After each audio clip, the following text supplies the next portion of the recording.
आज मैं आपको एक मज़ेदार भक्ति कहानी सुनाने जा रही हूँ। रसखान का जन्म एक बनिए परिवार में हुआ था। रसखान एक लड़की पर बेहद आसक्त थे।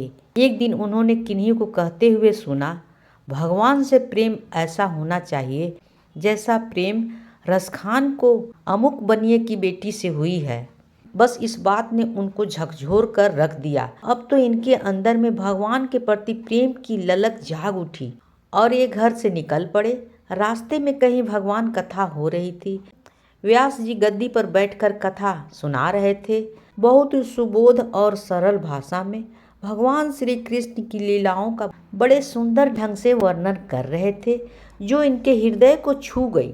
अचानक इनकी नज़र भगवान श्याम सुंदर की रखी हुई फोटो पर पड़ी और वहीं ठहर गई। काफ़ी समय तक टकटकी लगाकर देखते रहे। उनके नेत्र भगवान के मनोहारी रूप से हट नहीं रहे थे। जैसे चुंबक लोहे को अपनी ओर आकर्षित करता है, ऐसे ही रसखान का हृदय मनोहारी मनमोहक की मोहनी सूरत की तरफ खींचा जा रहा था। कथा समाप्त हो गई। श्रोतागण चले गए। इन्हें कोई होश नहीं, क्योंकि इनकी नज़र तो जैसे अपलक हो गई है। व्यास जी ने इस अद्भुत बालक का प्रेम को पहचाना और पूछा, क्या है बालक, क्या देख रहे हो, क्या निहार रहे हो? बालक ने पूछा, पंडित जी, क्या सामने रखा चित्र भगवान श्री कृष्ण का ही है? पंडित जी ने कहा, हाँ, यह उन्हीं नटवर नागर चितचोर का चित्र है। रसखान के नैनों में जैसे भगवान का रूप समा गया। गदगद कंठ से बोले, क्या कोई इतना दर्शनीय और मनभावक भी हो सकता है?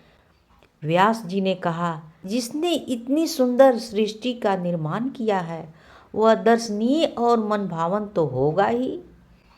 अब तो रसखान बड़े प्रेम से बोले, पंडित जी, यह मनमोहनी सूरत तो मेरे हृदय में समा गई है। अब तो यह साक्षात मुखमंडल देखने का अभिलाषा है।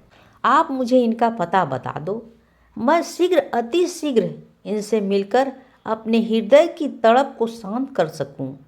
व्यास जी ने कहा, भैया, यह तो ब्रज के नायक हैं, ब्रज में ही मिलेंगे। रसखान तुरंत ही ब्रज के लिए निकल पड़े।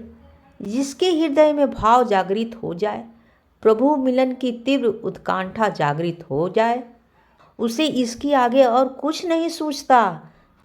जैसे ही ब्रजभूमि का स्पर्श पाया, उसमें लोट लगाते लगाते इनको हृदय की मलिनता नष्ट हो गई और प्रेम की असुधारा बह चली। उसके बाद परम पवित्र जल की शीतलता को स्पर्श में रसखान के भावपूर्ण हृदय में प्रेम वेग के कंपन होने लगे। वृंदावन कण कण में गूंजती कृष्ण नाम की सुरीली धुन ने उन्हें आनंदित कर दिया। धामों में धाम, परम धाम वृंदावन जैसे स्वर की अनुभूति करा रहा था। इस दिव्य धाम की अनुभूति को रसखान जी ने अपने पदों में कई एक जगह वर्णन किया है और उसमें रसखान जी गोते लगा रहे थे। कहानी होती है समाप्त।